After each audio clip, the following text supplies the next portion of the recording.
안녕하세요. 정치를 쉽게 풉니다. 정치 10단. 최근 박영훈 민주당 청년미래연석회의 부의장은 윤석열의 수능 발언 논란에 대해서 이런 글을 올렸습니다. 저 수능은 해로운 수능이다. 이것은 과거 중국 모택동이 참새를 보고 저 새는 해로운 새라고 하자 그 한마디로 참새가 전멸되었고, 그로 인해 참새의 먹이였던 해충들이 급증해서 중국이 기근 현상을 겪게 되면서 4천만 명이 굶어 죽었다는 유명한 짤을 빗대서 윤석열이 수능을 쑥대밭으로 만든 것을 힐난했던 겁니다.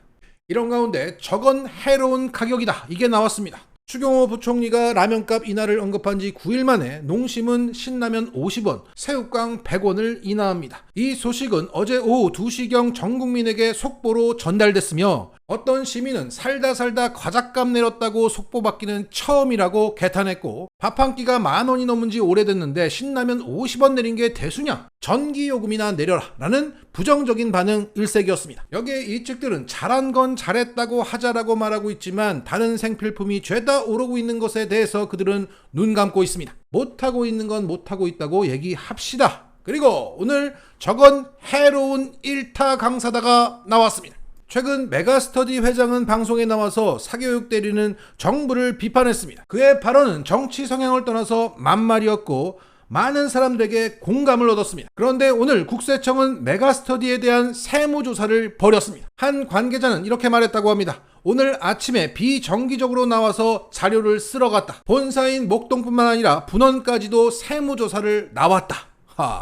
전광석화입니다.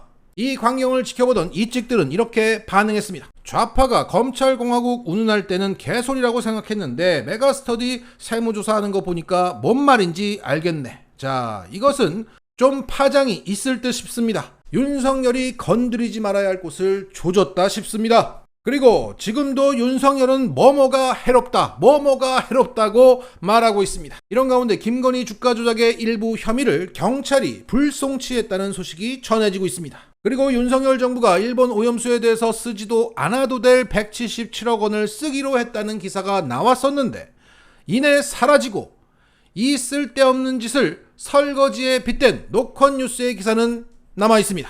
요즘 노컷뉴스가 보기 좋아요. 마치 이명박근혜 때 SBS가 일시 정상적으로 보였던 착시 효과는 아닐까 싶지만, 자, 정리하겠습니다. 자, 이것은 말 그대로 공산당입니다. 윤택동이가 지시하면 모든 기관과 언론들이 일사불란하게 움직이고 있습니다. 반중을 외치지만 누구보다도 중국을 닮아 있습니다. 눈만 뜨면 윤석열이 누굴 조졌다 기사가 쏟아지고 있는데 현재 나오고 있는 여론조사가 어찌 정확하다고 볼 수 있습니까? 윤석열이 조지면 카타르시스를 느끼는 이찍들과 조지는 정치에 겁먹은 일반 국민들을 대상으로 한 지금의 여론조사는 실제 여론을 담아내지 못하고 있습니다. 조져도 계속 조지고만 싶을 겁니다. 그러다가 오늘처럼 메가스터디 조지는 헛발질 같은 게 나오고 끝내 국민들이 체제를 붕괴시키는 윤석열을 조질 겁니다. 오늘 YTN은 한동훈의 법무부가 모든 정부의 인사검증을 관장하고 있는데 이동관의 아들 학폭 문제에 대해서 관련 기관에 그 어떤 자료도 요구하지 않았다는 것을 확인했답니다. 자, 핵심은 이거죠.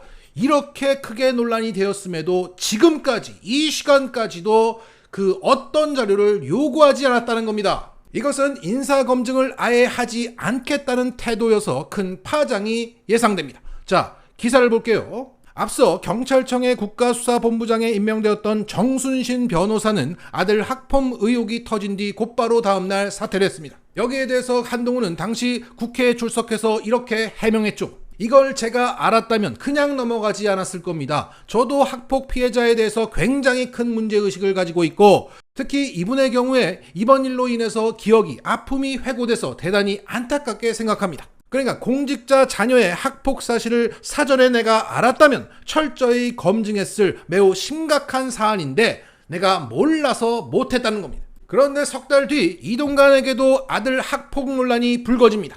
그리고 이동관은 후보자로 지명이 안 되었는데도 관련 의혹에 대해서 입장문을 작성하고 그것을 또 이례적으로 대통령실에서 배포를 합니다. 사실상 방통위원장으로 내정이 되어 있는데 너무나 시끄러워서 발표를 미루고 있었다는 얘기입니다. 자, 이 정도면 한동훈이가 바보가 아니면 충분히 인지하고도 남았을 겁니다. 그런데 YTN 취재 결과 한동훈의 법무부 인사정보관리단은 이동관 특보 아들이 다녔던 하나고와 서울시 교육청에 관련 자료를 요청하지 않았던 것으로 파악됐습니다. 또한 법무부가 교육부에 요청한 자료 내역에서도 이동관 아들의 학교 폭력 관련 자료는 없었다고 합니다. 그러니까 한동훈은 정순신 때나 이동관 때도 몰라서 못한 게 아니라 알고도 안 했던 겁니다. 그럼에도 불구하고 이런 해명을 했던 거죠. 국민 기만입니다. 자, 이 상황은 한동훈이가 빠져나가기가 쉽지 않아 보이는데 한동훈은 앞으로 어떤 해명을 내놓을지, 어떻게 이 상황을 모면하려 할지 이 방송을 시청하신 분들께서 한동훈의 새 치열을 예상해 주시기 바랍니다. 마치겠습니다.